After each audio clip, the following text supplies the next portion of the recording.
Hari ini kita berbicara tentang menyangkal diri. Ya, saudara. Orang yang menyangkal diri itu tidak mudah. Kenapa? Karena kita harus berkorban oleh karena namanya. Ya, jadi orang kalau menyangkal diri itu selalu bertentangan dengan hati nurani kita. Orang yang menyangkal diri itu siap untuk menghadapi persoalan ini dengan, kalau orang bilang aku baik, pasti orang itu baik. Di dalam Tuhan itu tergantung dari sikon, kondisi orang itu. Jadi kalau kita bicara tentang aku kerja, ya, sekarang aku bekerja, pasti untungnya banyak, itu pengharapan kita. Tapi begitu kita bekerja, mungkin kondisi keuangan kita menurun, tidak sesuai dengan apa yang kita punya, maka hal itu juga akan menghadapinya. Ya, itu namanya menyangkal diri. Mungkin kondisi kita yang tadinya waktu yang kita sediakan itu sudah cukup, tapi Tuhan berkata, no, lebihlah kamu berserah. Berarti waktu poin berdoa, waktu pelayanan, waktu apapun ditambah. Itu juga menyangkal diri. Jadi marilah kita bicara apa arti menyangkal diri, ya.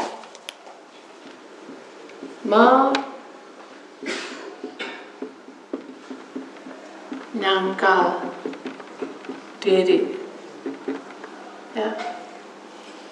Karena di dalam hidup manusia ini punya perasaan, punya pikiran, punya kehidupan yang selalu kadang di dalam penyangkalan ini kita tidak puas, ya, kita tidak puas. Menyangkal ini menandakan tentang bertolak belakang, ya, dengan keadaan. Nah, dengan seiringnya waktu sebelum kita masuk dalam perjamuan suci, ya, marilah kita introspeksi diri kita masing-masing. Kenapa? Karena tahun 2020 adalah penyangkalan diri itu lebih kuat. Kalau orang dunia berkata berapa persen, maka saya berkata lebih dari 100%. Lah berarti aku kerja injek-injekan. Itu yang kita hadapi. Jadi kalau dalam proses penyangkalan diri itu, kita sudah kerja mati-matian, berkat tidak ada. Bukan tidak ada, tidak cukup, ya. Kerja, tidak cukup. Maka kita harus menyangkal diri. Nah, orang yang menyangkal diri, tindakan apa yang harus kita lalui, ya? Kehidupan ini yang pertama-tama kita harus bertindak.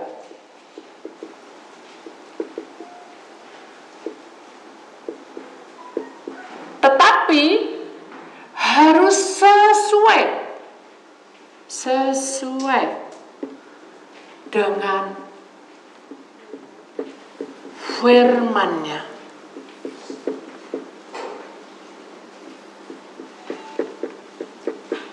Apa ini, Bu, yang sesuai dengan firman-Nya? Kalau kita sudah bekerja mati-matian, kepala kejar kaki, kaki kejar kepala, itu kan sudah sesuai. Betul. Kita kan sudah mati-matian, kita itu bekerja dengan jerih payah kita sendiri, tidak pakai A, B, C, D, tidak pakai tingkung, tidak pakai apa, itu sudah benar. Berarti saudara sudah sesuai dengan firman-Nya. Saudara menjadi suami istri setia, sebagai suami setia, sebagai istri setia, sebagai anak, mantu, cucu, itu juga sudah benar. Berarti sesuai dengan firman-Nya. Sekarang kita akan masuk lebih dalam lagi, saudara. Dalam kehidupan kita, setiap kali kita itu bangun pagi atau setiap hari, tidak sama kisah ceritanya. Betul enggak? Kemarin begini, sekarang begini, besok enggak tahu. Nah, itulah yang harus kita koreksi dalam hidup kita. Kalau kita hanya memandang orang, oh itu bagus, oh itu benar, itu mudah. Tapi ketika persoalan itu menghadang kita, belum tentu kita lolos dari asal dari perkara itu. Kenapa? Karena dalam perkara ini kita sudah berusaha. Bertindak ini beda dengan berusaha, saudara. Namanya bertindak itu melangkah. Kalau berusaha itu cari. Ya. Kita ini sampai titik penghabisan kita cari. Tapi kalau bertindak kita itu melangkah. Mengambil jalan sikap tetap melangkah. Tetap berjalan. Dengan seiringnya waktu. Di saat saya menerima telepon dari seseorang dan dia berkata, aku menyesal dan apa yang aku lakukan sekarang sudah terlambat karena orang tuaku sakit. Saya berkata, kamu tidak terlambat karena kamu sudah bertindak sekarang. Dia bilang, bertindak apa? Aku tidak bisa apa-apa. Aku bukan dokter, aku bukan apa-apa. Loh, kamu berdoa itu sudah tindak yang benar. Bukan kamu berusaha. Kalau kamu berusaha, dokter yang berusaha untuk menjadi kesembuhan. Tapi kalau bertindak, itu langkah yang pasti yang harus kita lewati. Itu tindakan. Jadi kita bertindak, apapun persoalannya, itu tindakan. Seorang yang mau dioperasi karena ada jantung pembengkakan atau ada apa, suatu ketika dokternya bilang ini harus dioperasi. Jangan jauh-jauh suami saya aja supaya nanti tidak salah paham. Dok, nanti ini gimana? Ya, mesti kamu harus kalau kamu tidak pingin cuci ginjal ya. Ya udah kamu cangkok ginjal aja. Jadi dokter mengambil tindakan cangkok ginjal. Tapi untuk yang lainnya, ya aku berusaha sebaik mungkin. Tapi kan tidak tahu hasilnya itu tergantung dari pasiennya. Jadi itu sama seperti dalam hidup kita. Kita ini sudah diberi waktu sama Tuhan untuk hidup. Tapi kita sudah berusaha sebaik-baiknya. Kita sudah pagi siang malam kerja. Kita mungkin sudah berusaha untuk yang betul-betul ini buat kita sudah terakhir kalinya. Sudah jedok, sudah mepet, keuangan segala macam. Sudah buntu semua. Itu saudara sudah berusaha. Tapi yang Tuhan mau adalah saudara harus menyangka diri saudara untuk bertindak sesuai dengan firman-Nya. Apa firman-Nya ketika kamu menghadapi kekurangan? Burung-burung di udara itu aku pelihara. Dan kamu jangan khawatir akan hari esok. Aku selalu memberkati hidupmu. Itu kan sudah firman tuh saudara. Tapi kita menganggap bahwa firman itu, ya lek firman itu aku ya tahu. Tapi untuk aku menikmati, mana? Gak ada apa-apanya, gak ada. Semuanya itu masih teka-teki. Nah, kenapa? Karena kita tidak mau menyangkal diri kita. Kita seringkali menilai diri kita, menilai si A, menilai si B. Dengan mudah memang bisa memandang itu mudah, berkata itu mudah, tapi ketika kita hadapi persoalan itu belum tentu kita bisa menjalaninya. Kenapa? Karena kita tidak mau menyangkal diri kita. Kita tidak bisa saudara untuk hidup selalu hidup kita, oh aku benar, tidak bisa. Sekalipun kita benar saudara, kita juga tidak boleh sombong. Ini contoh aja. Ada seorang ayah mati-matian mukuli anaknya tuh mulai dari remaja sampai mau menikah karena mabuk, karena flek, makan, minum, hura-hura, foya-foya sampai ke hal-hal narkoba mungkin juga. Tapi karena si papanya ini rusak hidupnya dan dia melihat anaknya mau ke arah dia selalu memukuli anak itu sampai remaja. Saking pegelnya anak itu dipukuli dari remaja, dipukuli sampai dewasa, dipukuli akhirnya dia luka batin. Hingga tercetuslah kata-kata. Dan dia berkata apa? Papa ngasih nasi, dia berani dengan lantang, dia pukul, dia berani dengan lantang. Papa sambil teriak-teriak sambil apa matanya tuh kayak mau nyengkrem gitu, saudara. Papa bisa ngasih aku nasihat, tapi papa sendiri bagaimana? Nah, saudara, jadi untuk menyangkal diri, kalau kita hidup dalam kebenaran Allah, menyangkal diri kita sudah siap, maka iblis tidak akan menghancurkan hidup kita. Akhirnya papa ini tidak bisa ngomong apa-apa, dan anak ini juga tetap aja rusak. Ada seorang pelayan Tuhan, ini kita pernah alami. Ayolah, ayo kita pelayanan, ayolah kita pelayanan. Akhirnya saking mangkel gitu, akhirnya dia bilang, aku nggak bisa untuk melayani karena aku tidak layak. Kenapa? Karena tidak mau menyangkal dirinya sendiri. Loh, aku mau menyangkal diriku sendiri, justru itu karena aku berdosa dan aku tidak layak untuk melayani Tuhan. Loh, berarti orang yang datang pada Tuhan itu suci semua ya? Maria Magdalena, orang apa, saudara? Diampuni, jadi muridnya. Siapa lagi? Petrus, nelayan yang gigih, dipanggil oleh Tuhan, dia menyangkal dirinya, jadi muridnya. Siapa lagi? Yudas, pemungut cukai, pegawai cukai, saudara, yang jahat dan kejam. Kalau kamu pinjam aku uang 10, kamu harus kembalikan bisa-bisa 20-30. Itu bertobat. Mengiring Tuhan bukan orang yang kudus-kudus, saudara, tapi orang yang sudah rusak didandani oleh Tuhan. Jadi kita sadar menyangkal diri itu adalah kita tidak sempurna, kita ini hidupnya rusak, kacau, rumah tangga kita kacau, keuangan kita kacau, hidup kita. Tapi kita tidak boleh menunggu waktu. Kalau kita menunggu tok, saudara, tidak mau bertindak sesuai dengan firman Tuhan, tidak menyangkal diri, maka sia-sialah hidup kita. Kenapa? Karena penghakiman demi penghakiman akan terjadi dalam rumah tangga kita, dalam pekerjaan kita. Jadi hari ini adalah satu jalan di mana kita harus mengambil sikap. Kalau saudara mau menyangkal diri, kita harus sesuai dengan perintahnya. Apa perintahnya? Ketika kita melihat si A ini tidak benar, saudara, bukan berarti kita ini berkata untuk menjatuhkan atau untuk menghancurkan.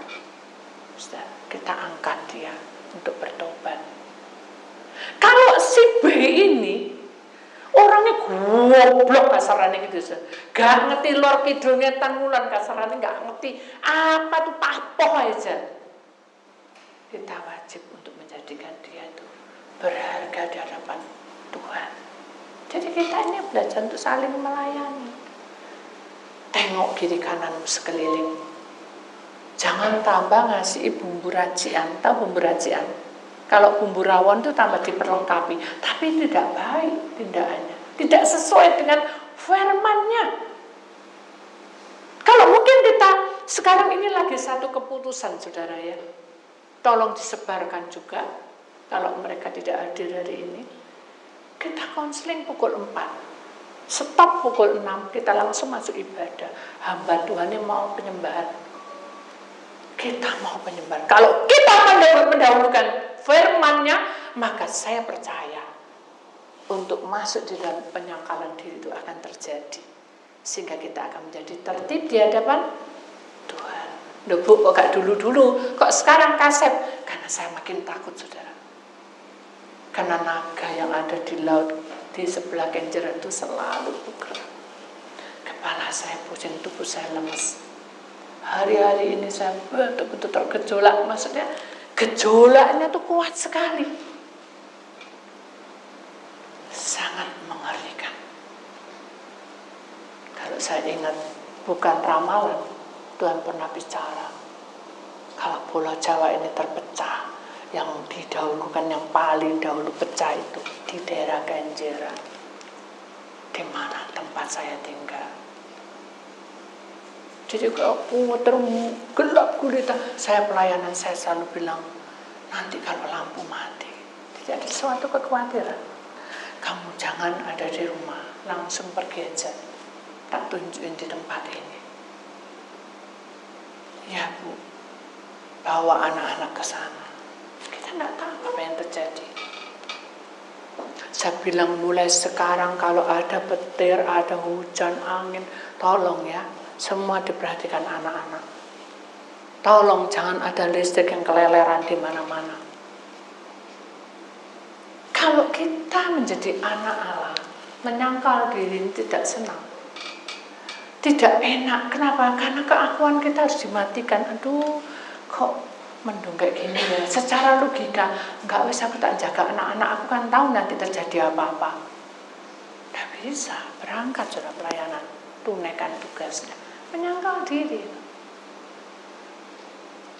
Itu contoh saja saudara, satu contoh. Jadi orang yang menyangkal diri itu apa yang kita punya dan kita suka dan kita khawatir dan kita merasa bahwa ini perlu, tetapi Tuhan bilang harus berangkat. Ketika Maria itu seorang gadis yang tidak pernah berhubungan dengan laki-laki, ketika dia berdoa dan dia berkata, malaikatnya nobaro tesi logone tesi kelamu ya tepat digerak ada di dalam tubuhmu.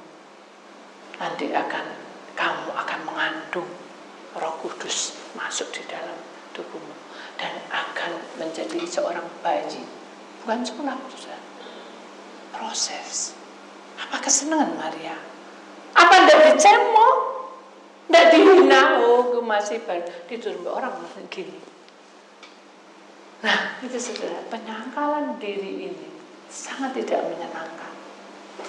Mungkin sudah minder karena hidup saudara itu ada banyak masalah. Mungkin saudara minder karena hidup saudara banyak kegagalan. Tapi tidak boleh kita berlarut-larut di dalam kondisi seperti itu.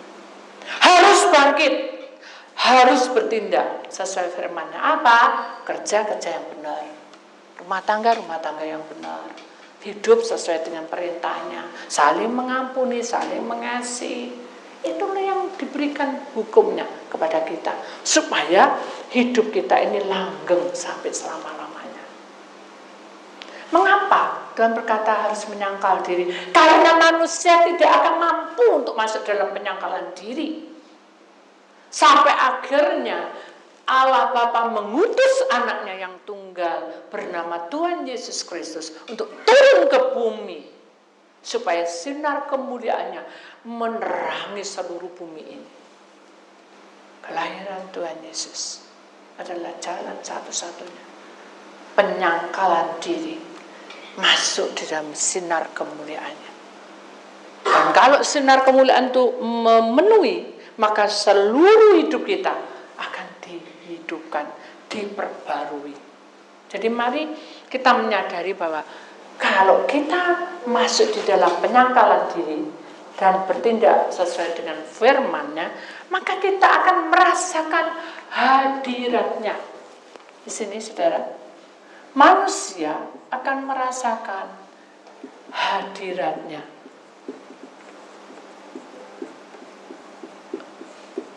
Ini akan ada.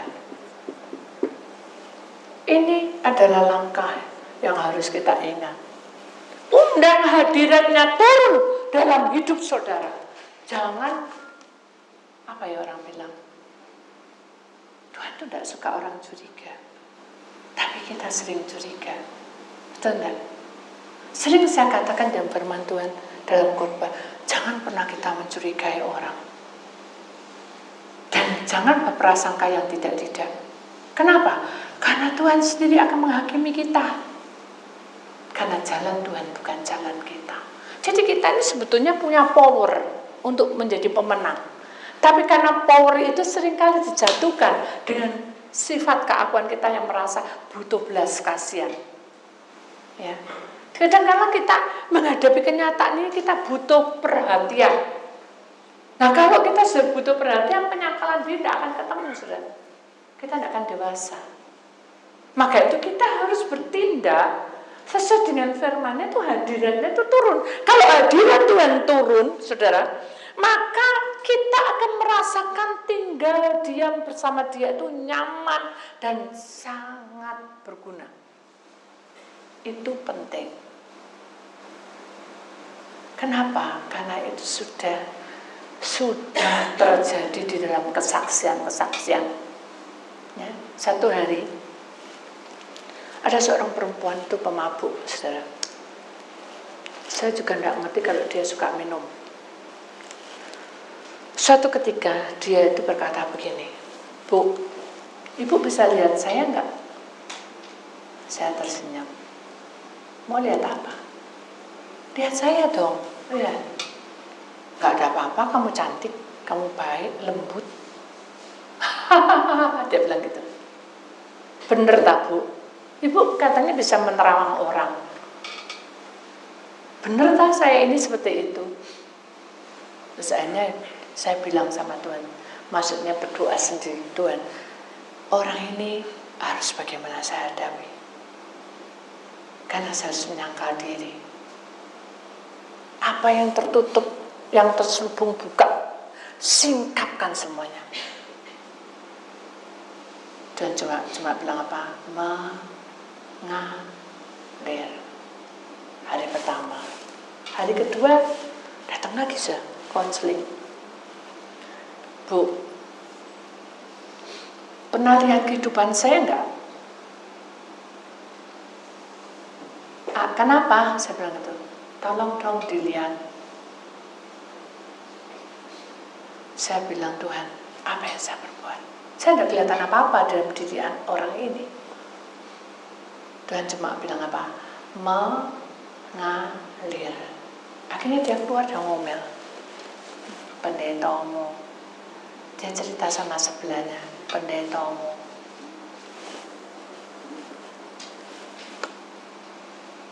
Sebelahnya gitu pisan. Kalau namanya orang menyangkal, kan harus yang diutamakan ini, saudara. Betul enggak?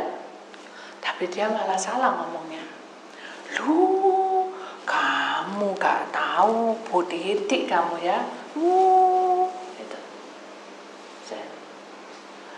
Terus ya, apa yang hebat? Dia lo gak ngerti aku. Gak ngerti deh. Gitu. "Duh, kamu gak tahu, aku punya anak di luar negeri." Itu ceritanya. Dia itu punya sepatu. Kan saya nggak tahu kalau dia punya sepatu. Sepatunya itu kulit ular. Nah, ular itu hidup di situ dan dia bertabrakan berulang-ulang. Kalau bukan berdede, mati anakku. Lek korok gitu tok, dukunku sing pintar. Itu sih. Jadi orang yang menyangkal diri itu tidak ada hubungan dengan dukun. Orang pintar, bisa menebak, bisa menerobos, bisa melihat keadaan, bisa begini. Enggak ada itu, enggak ada. Di dalam Tuhan yang ada adalah kita memuji dan memuliakan Tuhan dan mendengar firman. Itu yang penting.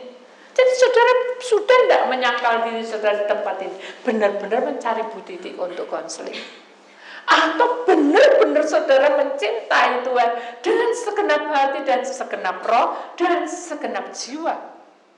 Kalau iya, Tuhan tegur kita. "Oh, Godesiki Arabalansa. Aku turun dari surga untuk kamu. Nih Tuhan, apakah kamu mengasihi aku?" Ya tentu kita jawabnya apa? Jawabnya apa? "Apakah kamu mengasihi aku?" Kok sedikit ya? Ya Tuhan kan. Pada waktu kamu bilang iya, atau haleluya, atau hosana, Tuhan bisa menyelidiki batinmu. Halo? Bisa? Pada waktu Petrus ditanyai, "Petrus, serahkan hidupmu padaku. Apakah kamu sungguh-sungguh mencintai aku?" Ya Petrus yang ngomong, "Ya Tuhan, aku mencintai engkau." Tapi Tuhan melihat penyangkalan diri Petrus tidak ada. Dia mengandalkan kepandaiannya cari ikan. Di sini dikatakan mengenai dunia roh, cari ikan tuh pintar kerja, saudara. Jaring ikan tuh ditandakan orang pekerja yang ulet. dan lihe. Ingat itu. Sepandai-pandai manusia, saudara, Petrus pernah menyangkal Tuhan. Berapa kali? 3 kali. Hati Tuhan hancur. Tapi Tuhan tetap mencintai Petrus. Demikian juga hidup kita, kalau kita mau menyangkal diri, bertindak sesuai dengan firman-Nya, ada hadiratnya. Pada waktu Petrus ditanya yang kedua, Petrus, anakku yang kucintai, muridku yang kusayangi, apakah kamu sungguh-sungguh mencintai aku dan melakukan firman-Ku? Petrus akhirnya malu. Dari muka merah mungkin, kayak tomat. Dan akhirnya dia bilang, Tuhan, katanya, dengan bertatap wajah dengan wajahnya Tuhan. Karena waktu itu kan Tuhan masih hidup. Guru, engkau bisa melihat aku. Adakah aku setia? Engkau kemana pergi aku ikuti. Ke gunung, ke lembah, masuk desa aku ikuti. Kakimu sakit aku balut, kasarannya gitu. Aku tolong kamu guru. Aku tidak pernah meninggalkan engkau. Aku selalu ada di dekatmu. Bahkan katanya, apa? Dekat di dada guru. Tuh. Itu menandakan dekat di dada guru. Itu dia suka penyembahan. Dalam roh sekarang ini kalau dekat di dada Tuhan tuh kita suka menyembah. Jadi kalau orang suka menyembah, apa tidak bisa jatuh di dalam dosa? Bisa. Petrus ini buktinya. Begitu dia sudah ungkapkan gitu, Tuhan hanya tunduk. Karena dia tahu masa depan Petrus akan menyangkal. Lidah ini kalau mau ngomong gak bisa, berat. Karena Tuhan mencintai Petrus dengan sepenuh hati. Memang Petrus itu orangnya suka dadel, tahu dadel. Kamu gak mau, sudah. Karena benar, bagus. Cara pelayanannya bagus sekali. Orang akan, gitu. Tapi kelemahan dia, tidak ada penyangkalan diri. Akhirnya dengan berat hati, karena dia mencintai Petrus, dia memandang dari ujung kepala sampai ujung kaki. Kalau saudara pernah dipandang gitu, kira-kira saudara salah tingkah enggak? Halo? Kalau saudara tiba-tiba dipandang orang dari atas sampai ke bawah, salah tingkah enggak? Atau saudara cuek-cuek aja? Perasaan kita jadi gimana? Ya kan? Apa? Kenapa guru apa enggak suka aku di dada Yokasep? Mengaku setiap kali selalu nempel di dada Tuhan. Kenapa ya? Kok guru ngeliat dari ujung kepala sampai ujung kakiku? Kenapa? Kan gitu. Satu pertanyaan besar dalam hidup kita. Namanya orang yang dari ujung kepala sampai ujung kaki, berarti dia dilucuti hidupnya. Maukah saudara malam ini dilucuti hidupnya? Mengakui kesalahan saudara sebelum kita minum tubuh dan darah Tuhan. Pedoman sucinya adalah sakral. Mari kita akui apa yang kita lalui ini memang banyak kesalahan. Benar enggak? Loh, tapi kan aku sudah pepes sama orang tua, sudah pepes. Ya, itu memang harus. Tetapi ini adalah kewajiban kita juga sebelum masuk dalam perjamuan. Mari kita mengambil sikap yang sesuai untuk ada hadirat Tuhan. Begitu Petrus seperti itu dipandang, dia jatuh tersungkur mencium bumi ini dan tidak sanggup memandang Tuhan Yesus. Dari situlah mulai penyangkalan diri terjadi. Dia cium kaki Tuhan dan dia berkata apa? Engkau penyelidik batinku. Malam ini, mungkin hari ini dia berkata, Aku serahkan hidupku padamu, Guru. Aku tahu Engkau segala sesuatunya, mengetahui keadaanku. Tapi ini aku Petrus. Aku berjanji pada diriku sendiri, sampai mati pun aku mau mengabdi kepadamu. Dari situlah Tuhan berdiri meninggalkan Petrus yang sedang berlutut. Saat dia berjalan, saudara, kakinya ini rasanya kayak kepaku. Kemudian dia mendekati Petrus dan dipeluknya Petrus dengan kasih sayang. Dan saya yakin pasti Tuhan menitikkan air mata. Petrus, Petrus, Petrus, katanya. Ketahuilah, hari ini aku katakan kepadamu, tidak akan lama lagi kamu akan menyangkal aku 3 kali sebelum ayam berkokok. Nah, saat dia dihina atau dicaci atau tersinggung perasaannya, langsung Petrus murup, saudara, langsung amarahnya. Dia berdiri dengan lantang dan dia berkata, jangan khawatir, katanya. Nih, aku Petrus. Itu, saudara. Siapa yang berani menangkap guru, aku akan bunuh dia. Gitu, saudara. Dengan lantang Petrus. Tidak ada penyangkalan diri. Orang yang penyangkalan diri itu tidak ada emosi, sudah dimatikan emosinya. Ambisinya dimatikan. Semuanya lemah lembut. Itu tidak ada kasar dan marah. Tuhan hanya terperangah. Karena kamu mencintai aku. Tapi kamu tidak tahu jalan yang aku tunjukkan. Tidak ada penyangkalan diri kamu anakku. Itu hati Tuhan. Ternyata benar, saudara. Begitu terjadi penangkapan Tuhan Yesus, apa yang terjadi? Hanya anak kecil yang masih umur 7 tahun yang bilang, loh, ini kan murid Tuhan yang dicintai sering di dada Tuhan Yesus. Apa kata Petrus? Tidak. Jangan rame-rame, tak pukul kamu nanti ya.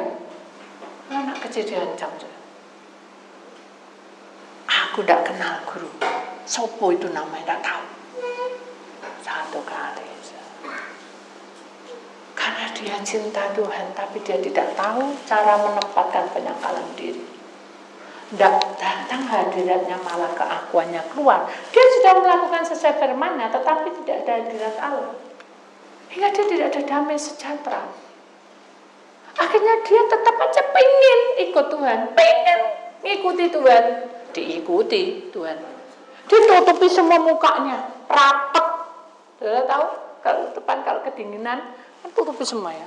Semua tutupi rapat, bukan kedinginan, karena ketakutan kalau ketahuan. Begitu dia masuk sudah di penghakiman, Tuhan dihakimi itu waktu itu. Ada 2 orang ibu-ibu yang sudah tua, bukan muda. Kamu itu kan dia kayak golongannya orang itu ya.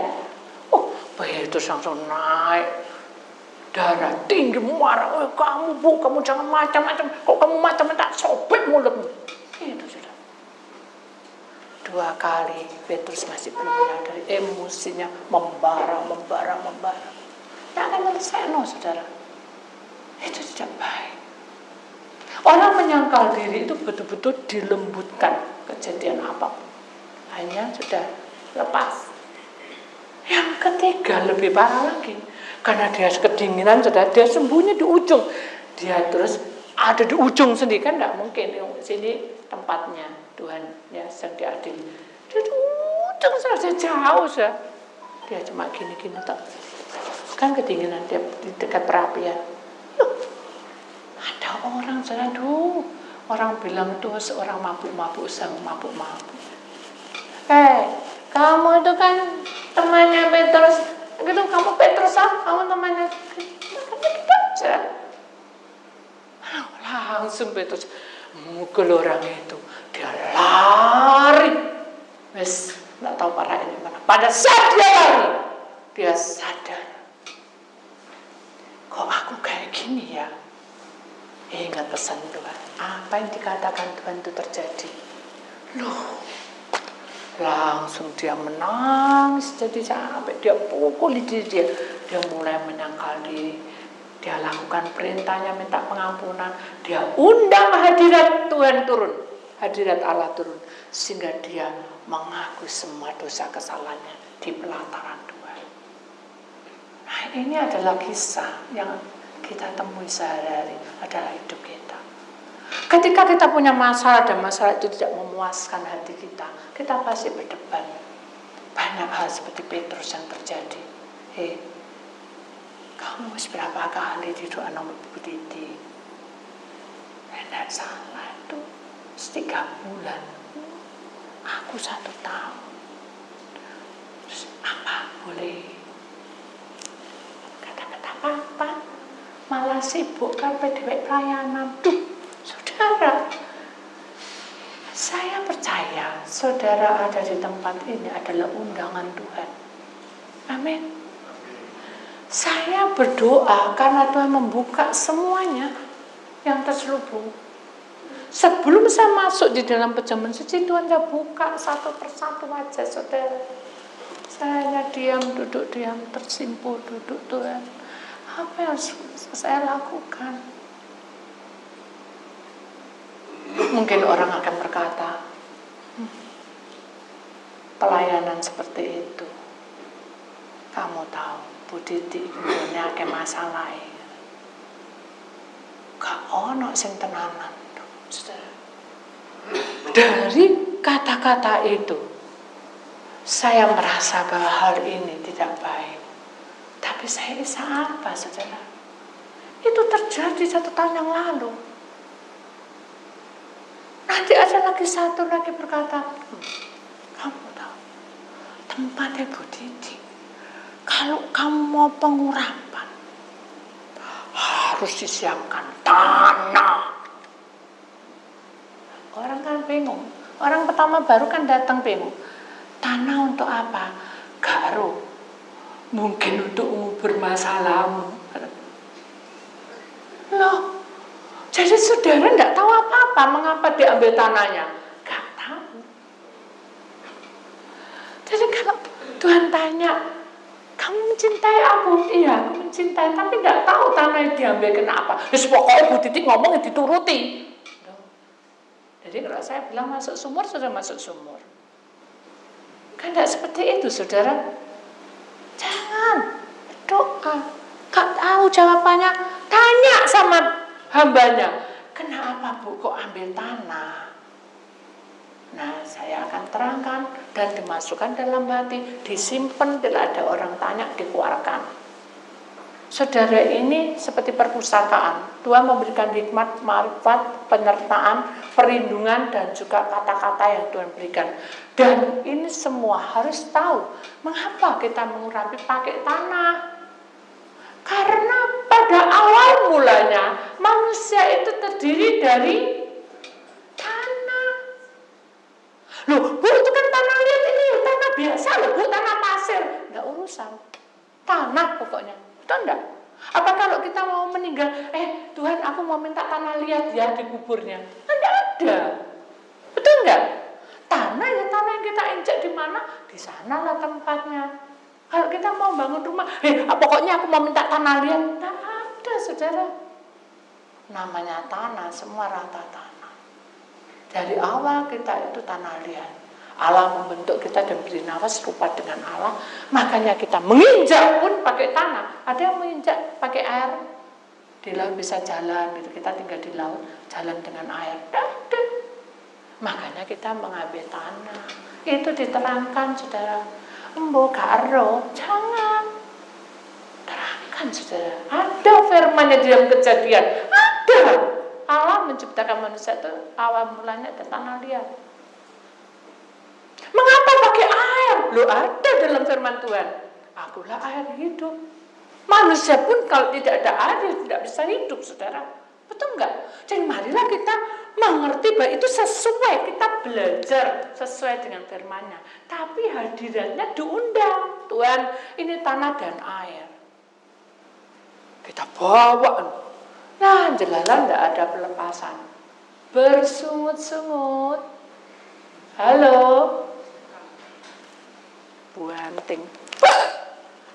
Percuma tak bawa abot-abot. Muajare perjamuan suci. Loh, saudara itu datang itu bukan untuk tujuan itu. Itu adalah pelengkap saudara. Disuruh Tuhan mengumpulkan tanah dan air. Kalau toh ini belum diurapi berarti belum waktunya. Bu, dulu bilang katanya belum waktunya Bu Titi sakit konsing tidak ada.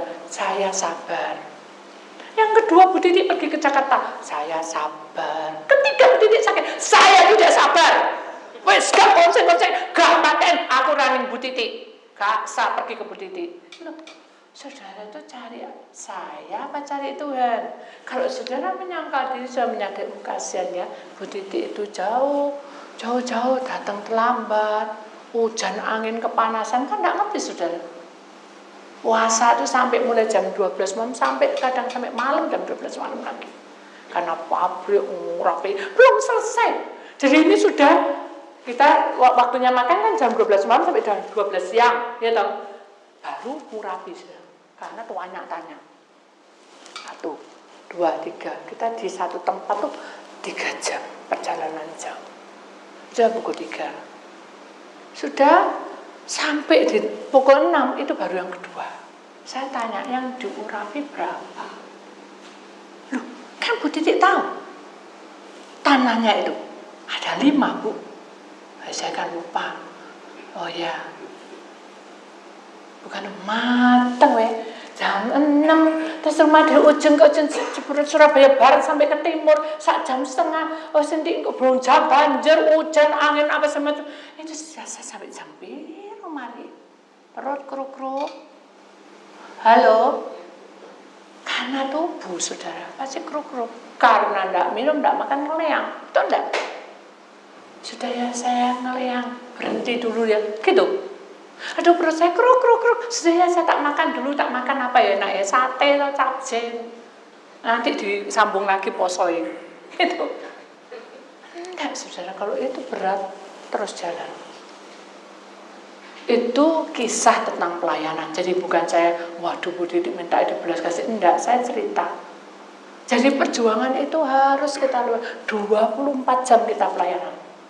Enak-enak capek kemarin dari sini kemarin dulu itu jam 1 jam 12 sepi pokoknya baru data naik tempat itu 1:30 sudah enak-enak seneng dah wes dah doa dah semua baca firman selimut yang empuk sudah siap AC-nya tos tidak dingin ya wes tidak apa-apa wes dilewati aja yang menyangkal diri aja selimutan tung ting waduh ini siapa nih terima. Aduh ini masuk rumah sakit. Oh ya. Wah. Sampai kesel saya kadang jatuh saya puak gitu. Kuat gitu. Mana? Oh ya mari kita berdoa. Ibu Titi ngantuk ya. Ya piye lagi setengah sadar setengah ndak terima. Ngantuk sudah. Terima. Oh, jatuh cari teriak-teriak. Aku ini piye? Oh ya, gelap kan? Kamarnya nyuari. Ya padahal kita berdoa lagi. Bu Titi ngantuk, nanti aja Bu, enggak usah. Mari kita melek bosan. Melek muka lebar. Sudah baru taruh ding dong. Loh, Bu, ini masuk rumah sakit. Dokter angkat tangan masa ya saya ngantuk ya udah nanti aja. Enggak mungkin saudara. Ya, ayo kita berdoa ya. Ayo kita ambil airnya setengah jam saja. Nunggu air setengah jam. Katanya masih beli di depan. Apa nih? Tidak ngantuk saja. Halo, halo, halo, halo, halo. Ya, halo, halo. Ayo kita doa. Ya, akhirnya sudah siap Bu, maaf Bu, lama Bu, jauh. Ya, doa. Kadang tidak istirahat, saudara. Udah jadi paling bujuk, saya kilo tambah gemuk. Mosok tambah gemuk. Itu adalah anugerah. Jadi saudara jangan takut. Mengiring Tuhan itu pasti ada jawabannya. Tidak mungkin tidak ada jawabannya. Amin. Tunggu waktunya. Kenapa? Karena hadirat Tuhan ini akan menggenapi. Kalau saya tidak punya hadirat Tuhan, tidak akan kuat saudara, ngantuk-ngantuk setengah malam. Begitu kita bayangin, kita sudah tidur, mau tidur, mau ngantuk, sudah mau pergi ke mana, belara, maksudnya roh kita ini sudah pasrah, dung ding dah ngebel, kan itu kan masih ngiang. Begitu kita berdoa, duh, kok ada orang mati? Duh, masa anak kecil kok ada orang mati?